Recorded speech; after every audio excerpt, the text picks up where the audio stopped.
మహాత్మా జ్యోతిరావు పూలే వర్ధంతి వేడుకలు బీసీసీల అధ్యక్షుడు పులి ఆంజనేయులు ఆధ్వర్యంలో స్థానిక డీసీసీ కార్యాలయంలో ఘనంగా జరిగాయి.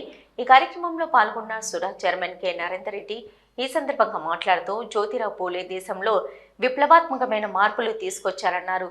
వారి ఆశయ సాధనకు కృషి చేస్తామన్నారు.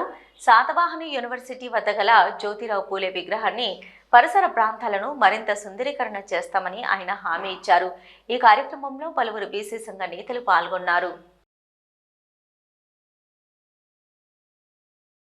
జ్యోతిరావు పూలే వారు ప్రతి ఒక్కరికి మరి చదువు అదేవిధంగా అంటరానితనం అనేది మరి ఇది మంచిది కాదు.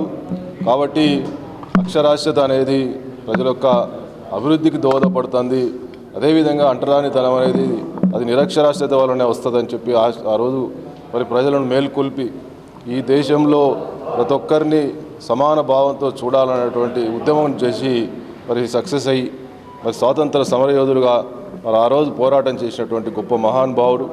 వారి ఆశయ సాధన కోసం కంకణబద్ధులమై పనిచేస్తామని ప్రజలంతా ఒక్కతాటిగా ఉండి మరి ఎటువంటి విభేదాలు ఎటువంటి కులమత భేదాలు లేకుండా జీవించాలనేటువంటి వారి ఆశయాలను కొనసాగిస్తూ మేము ముందుకెళ్తామని సందర్భంగా తెలియజేస్తూ, అదేవిధంగా యూనివర్సిటీ ముందున్నటువంటి జ్యోతిరావు పూలే గారి అక్కడ విగ్రహం మాత్రం ఉంది. ఆ సర్కిల్ను సుడా నిధులతోటి ఆ సుందరీకరణ చేస్తామనేటువంటి నిర్ణయం తీసుకున్నాం.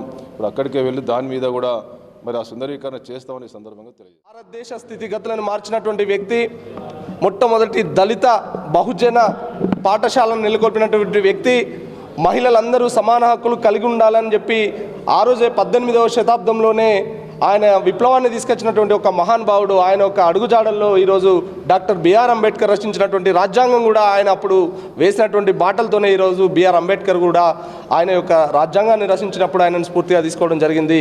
రాబోయే రోజుల్లో జ్యోతిబా పూలే చేసినటువంటి ఆ రోజు 18వ శతాబ్దంలో నెరవేర్చినటువంటి హామీలతో పాటు ఆయన అప్పుడు ఇచ్చినటువంటి సంస్కరణలు, సంఘ సంస్కరణలు, బహుజన బిడ్డలందరికీ కూడా అగ్రవర్ణాలు ఆ రోజు బహుజనులను ఏ విధంగా అనగదొక్కిరో వాటన్నింటికి ఎదురెళ్ళి ఆయన ఆ రోజు పోరాటం చేసినటువంటి ఒక గొప్ప వ్యక్తి. స్వతంత్ర భారతదేశానికి కూడా ఆయన వేసినటువంటి బీజాలతోనే మహాత్మా గాంధీ కూడా ఆయన వేసిన బాటలు తీసుకొని ముందుకు నడిచినటువంటి వ్యక్తి. కాబట్టి ఆయన యొక్క జ్ఞాపకాలను ఈరోజు మేమందరం కూడా గుర్తు చేసుకుంటూ రాబోయే రోజుల్లో మహాత్మా జ్యోతిబా పూలే ఆశయాలను సాధిస్తామని ఈ సందర్భంగా తెలియజేస్తాం.